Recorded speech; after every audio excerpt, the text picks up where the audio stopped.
Ketina haasi kumira kutukana naMaitt ati iye mapuraizi avo ndeyekupenga. Iye anogona kuadvertiser for free chero for $80 yarambwa naMaitt. Welcome back to your channel. Please don't forget to like and subscribe and to share kuti video redu rifambe. Sis Ketina vapopota vakati sebhanditi tora chero Maria wapiwa usave munhu anoshara-shara. You think you're worth what? Who do you think you are? MuZimbabwe mbavha. Iwewe. Pride yemunhu wenyu uyu yapere here kana kuti haina? Cat family hatisi kurwa, hatisi kutukana. Ndoda kuti munyasotaura neni ndakakutarisei face to face kuti pride ine munhu wenyu iyi muri kuona pane chachinje here kana kuti hapana? Mumasaluni regai tikudzidzisei cat family. Mubusiness you meet different people. Tina ningirikiri, don't worry, maoko angu matema and no bleach. So don't be shocked. Ozofunga ndavarwa kumeso nomwe munhu maoko ndangu. Sazofunga ndabatwa nemunhu ndakubiwa. Ndini. Ya maoko ndangu, don't worry. Ndiri munhu webleach saka kumeso kwangu ndekwakaini. Kutsoka ndekwa Brandon nekumaoko. So relax, don't start shaking mofunga kuti aku. I want to ask you one question, guys. Inini. Alright. Mazana handichati ndine saluni, handi makaudzwa nevanonyasondiziva kuti saluni haisi yangu, handina saluni. Ndine rendeche. Whatever I have, I am a business woman. Handitika. Which means for me to be able to pay my bills or for my small business to keep going, I have to understand kuti price list yangu ikauya yakati sewing your wig ndikakusonera wig 60 euro.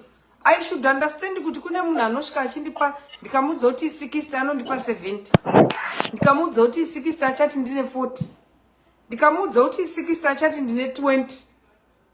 But I should understand kuti munhu achandipa 50 nemunhu achandipa 20 nemunhu achandipa 30 yese imari ichaito 1 plus 10 plus 70 plus 30 simudza business.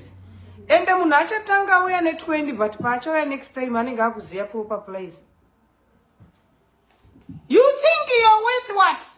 Who do you think you are? MuZimbabwe mbavha.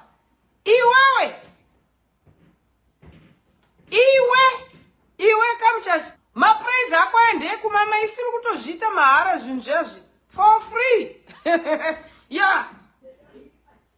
You stole money from people. You want to come back from prison and overcharge people and insult vanhu kuti ataura ane $80. Adatombokupa $80. Une mari yechikafumba mako here? Takauya kupa kwako isisi tichiona usina mari yekutenga kana chingu. So it means you don't want to change. That means me I will continue insulting you. Mbavha gororo chidhumo namasendeke. Pinda mugroup remarounds. Vanhu vemarounds are waiting for you. Uri kuramba $80 iwe uchikoreta umwe munhu $80.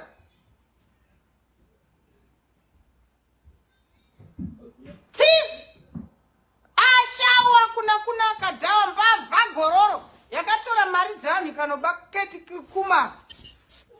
Inda usingakwanisi kurespekta vanhu mukadzi one unenge guru rakarambwa naTinational Shepherd naZizo pamai. Ungatuke munhu ada kusupport. Do you think you must respect only rich people? You want to respect vanhu vane mari because you are a thief, you want to rob people. You don't like loyal people. Inini I can do anything for someone for free. Munhu akauya akatiketi.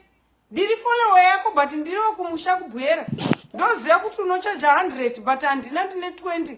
Ndokona kumudza kuti it's fine because you support me, I can do it for free. Chauri kuya pana vachinyanya. Hey, ini ndiri worth uri wechichi munhu ari kubva kujeri. Vanhu vari kubva kujeri vanofanirwa kuchaja $20. That's what you are worth because you are a thief, ex-convict.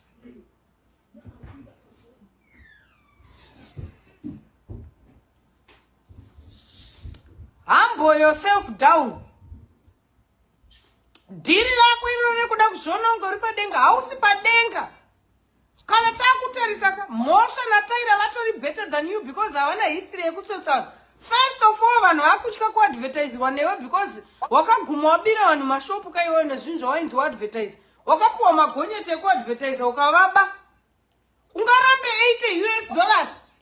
Inini pandiri panapa handirambe $80. I will appreciate a person. Kana kuri zvakaita kubulaya ndoti sorry wangu. Dai wanga uri muHarare ndaigona kuuya. Uda kuzama maviews awina wanishamisira ndapa. Mbavha, you have too much pride nemazipundo akazara kumeso kwako buda palive usina kuisa. Chidhumo namasendeke mbavha. Iwe uri mbavha, maprize ako anofanirwa kuendera nembavha. Chero $2 you have to take because you are thief and you are broke.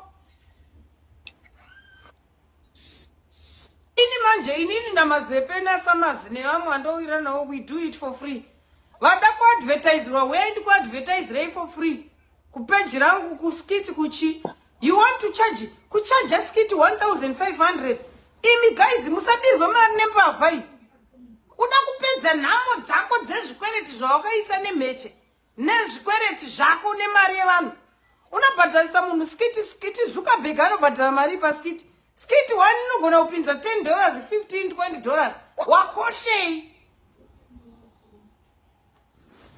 Wakoshei. Chekuti anyway, your prices are your prices. But kuzoti uzotuka munhu kuti wandipire $80 is better than you. Iwe uri mbavha uri kubva kujeri. You must take anything because you need to buy moveti kana yamba. You must take anything. You are a thief. Nyaya yacho haiperi kusvikira maidhomza vazopuwa mari yavo naCat Mother, nekuti nyaya iyi inovarwadza zvisingaiti.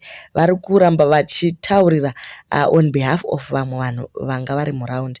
Chinonyatsa kurwadza panyaya ndechekuti unotanga kurwisana nemunhu asingarespondi. Maitt has never responded to her, and pamwe pacho pane zvaanotuka nazvo zvinhu zvinorwadza zvachose. Maitt vakarambana nevarume vakumasuro vakakanganiswa pamwe chete naMadamboss anova iye akavaita kuti vapinde mujere, but Ketina haasi kuzorwa tsvimbo, anoramba achivarwadzisa achimutsa maronda, but ivo vadecida kuva a bigger person in this whole thing. Vanyarara zvavo ko price list yakagoshata izvi, handiti you brand yourself nezvaunoda. She actually won an award social whatever content creator, anditi saka uyu chero akati iye naSamazi naChishambo, those are rising creators, anditi chero vakachaja $2 ne whatever amount havamanye musame lane kana musame league naMaitt.